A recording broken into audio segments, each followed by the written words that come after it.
Hi, this is Ed again. Today we're still doing, by the way, I don't know if you've seen it yet, but we're making a new YouTube channel. It's going to be called Aprendiendo Inglés con Eddie, where we're talking about learning to speak English. But for today, we're still back in the atheist, the bird with no cage thing. And I want to talk about something I watched, I think it was last night or the night before. If you're interested in the discussions about religion and atheism, you will be familiar with the name of Ray Comfort. Ray's an Australian guy who sells religion big time.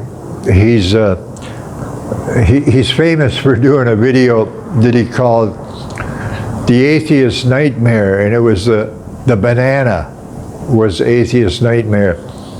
If you haven't seen the video, go and watch it. If you just look Ray Comfort, the banana or Atheist Nightmare, you'll have no trouble finding it. But it's absolutely hilarious where he's trying to prove that the banana is proof of God. You know, and I mean, the joke ends up, of course, he didn't even realize when he was making this that the banana is actually an invention of human beings, because the banana, the fruit that the banana is derived from was totally inedible, and it was cultivated and changed by human beings to turn into the wonderful fruit we now know as bananas, and everybody eats. I eat a couple of them pretty much every day, or sometimes more. Anyway, the guy that I mentioned, Ray Comfort, he reminded me of something that I hear religious folks doing all the time. Excuse me. And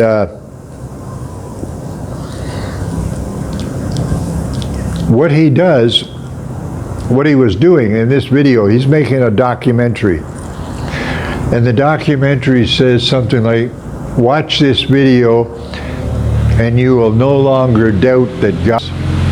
And what he does, he goes on campus grounds and interviews students, probably university students. And the problem is, he chooses which ones he uses in his videos, obviously, because the people that he interviews have never heard of the discussions that we're talking about, you know, the existence of God, which he's supposedly proving in this.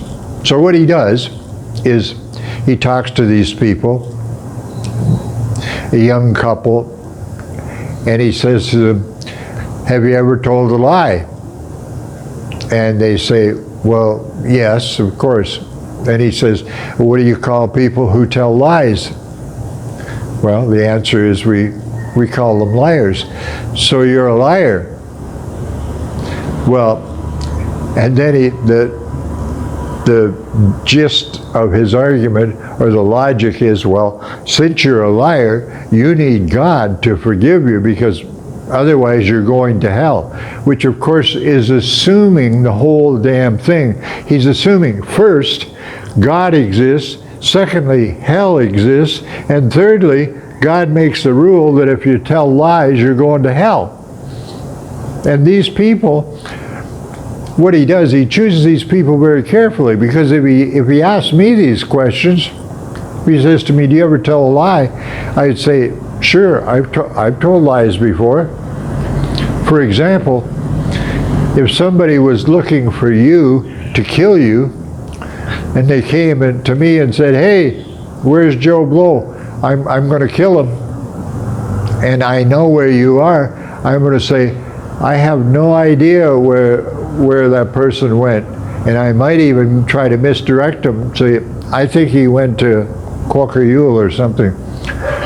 So the point is, I would be lying. Okay, that's one way of looking at it. And is God going to send me to hell because I misdirected a potential murderer? The other part of it is, yeah, I have lied in my life. When I was young, I think I stole some things, small things. I think I remember stealing cigarettes and stuff like that when I was learning to smoke and thought it was such a great idea. Maybe I even stole a little bit of money somewhere. I'm not sure. The point is, the return question is, I think Ray Comfort's asking the question. The first question would be, Ray, have you ever told the truth? And that's the answer to his question. Sure, I've told a lie at least maybe several times in my life, but I've told the truth millions of times. In fact, I've told the truth when I'd rather not admit to the truth, you know. So it seems to me, if I tell the truth way more than I lie, then according to his take on it, it should automatically get me to heaven, right? But, you know, of course, the story goes on, no, you don't. It doesn't get you to heaven if you happen to be a truth teller, because according to him, it all depends on you believing that this guy exists, this God exists. So when I watch that thing, I'm listening to Ray Comfort, and to me it seems obvious that he's being totally disingenuous. He's asking these people questions, and he's, you know, fast fire questions. Have you ever told a lie? Well, then that makes you a liar, and that means you're going to hell. If you do, so you got to believe in God, because the only way you won't go to hell is if you believe in God, get God to forgive. You know, he does that whole thing. I saw him to continue on the same anecdote. I saw him do one once, and he stopped a woman. What he does, he stops people on the street, and he has a camera and a microphone, and he asks them these questions. And that's one of his favorite gigs is, have you ever told a lie, or have you ever done any other thing that he calls a sin, which of course is problematic too, because if he said immoral, that would be different, because a sin, according to his definition and according to every usage of the word, as far as I can see, is actually anything that goes against God. Well, if God does not exist, if God does not exist, there is no such thing as sin. Sin doesn't exist. We can have a conversation about what's moral and immoral. We can have a conversation, is lying immoral? He's basically using the Ten Commandments, where that's another video. We can go through the Ten Commandments, and first of all, the first 4 of the Ten Commandments have nothing to do with morality or anything. They only have to do you believing in one God, not using God's name in vain, etc. Nothing to do with morality in the sense that I understand morality, only with this God. Okay, where was I going there? I was going to tell you an anecdote about, I saw, I'm not sure if it was Ray, but somebody pulling this same bullshit about have you ever told a lie? So he was using, this time he's using the one, he says, have you ever looked at a woman with lust in your heart? If you have, you're a sinner, according to the Bible, which is ridiculous, as a thought crime thing, you know, as though we can control all of our thoughts. Anyway, he asked this question to a woman, a young woman, I don't know, it's in her 20s. He said, okay, have you ever looked at a man with lust in your heart? And she says, no. He says, no, never? And she said, no, I'm a lesbian. And he said, oh, well, have you ever looked at another woman with lust in your heart? And she said, oh yeah, many times. There you go. You're a sinner. You looked at, which was a joke, and in fact, this person just laughed him off.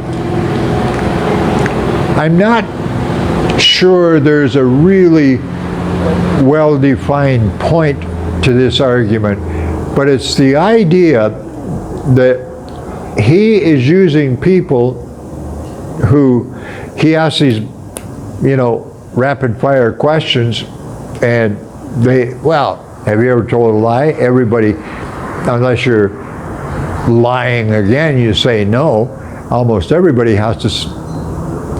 So he's making two assumptions. First of all, that lying is immoral, is something that would get you sent to hell. And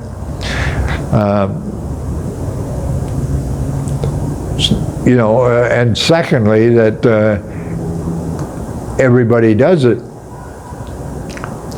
And the point, I guess, of me, I'm not only criticizing the idea, I'm criticizing what Ray does, Ray Comfort does there.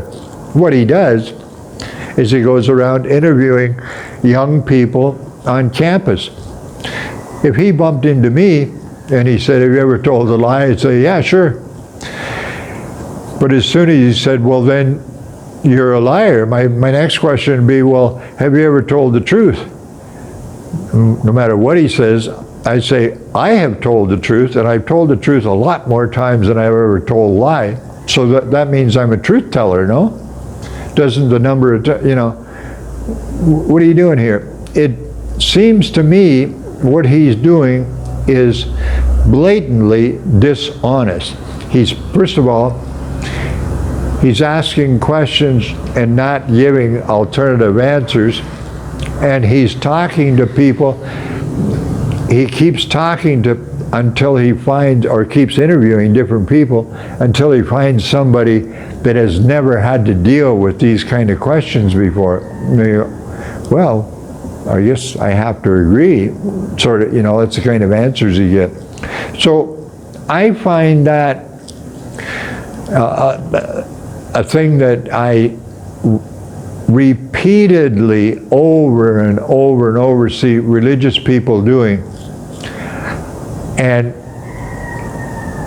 I hesitate to claim that they're being dishonest, but there's something wrong with what they're doing. Because because a person tells a lie, has told a lie, or even several lies, or somebody has looked at another person with, sexual arousal, lust in your heart, as the term that they use. Either one of those things are arguably not necessarily immoral.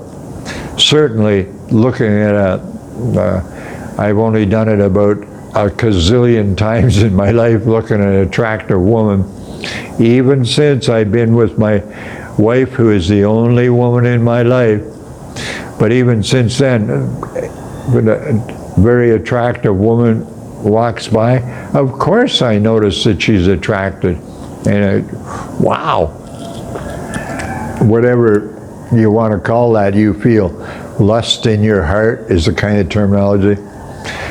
Anyway, all of that kind of discussion and interviewing, an interviewing method or something, I find dishonest, disingenuous, or not at all fair, and it's not even coming close to proving the point, because as far as I can see, the evidence I've got so far, there's none that points to a God existing. I do not believe that a God exists, and the one he's talking about, the Christian God of the Bible, I positively do believe that that God does not exist. As Ron Reagan says, I don't believe that that God exists. I don't believe that hell exists, and I'm not afraid of going to hell because it doesn't exist. And I'm not afraid of the God because it doesn't exist either. And that's all I want to say for today. Thank you.